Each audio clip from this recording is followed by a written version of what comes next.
Hello guys welcome back to my YouTube channel ऋषा टुकु और आपनालोकলৈ ৰঙালী বিহুৰ বহুত শুভেচ্ছা জ্ঞাপন কৰিলোঁ আৰু আশা কৰোঁ আপোনালোকে ভালেই আছে ময়ো ভালেই আছোঁ আৰু আপোনালোকে জানিছেই চাগে কৰোনা মহামাৰীৰ কাৰণে সব বিহু প্ৰগ্ৰাম কেনসেল কৰা হৈছে সেইবাবে আমি ভাবিলোঁ আমি এবাৰ বিহু প্ৰগ্ৰামবিলাক কেনসেল কৰোঁ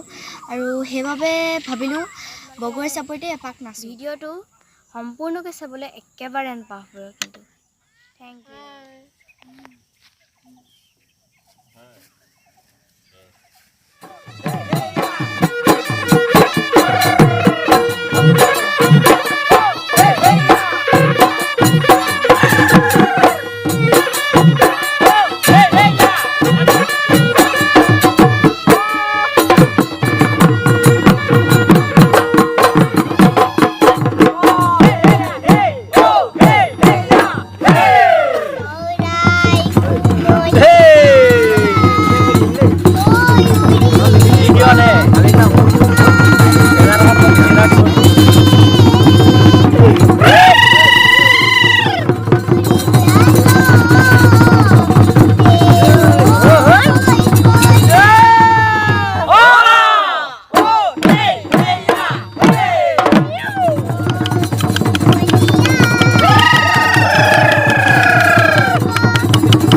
Hey!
জনাব আপোনালোকে মোৰ ভিডিঅ'টো আৰু মোৰ ভণ্টিৰ ভিডিঅ'টো কেনেকুৱা পালে আৰু ছাবস্ক্ৰাইব কৰিবলৈ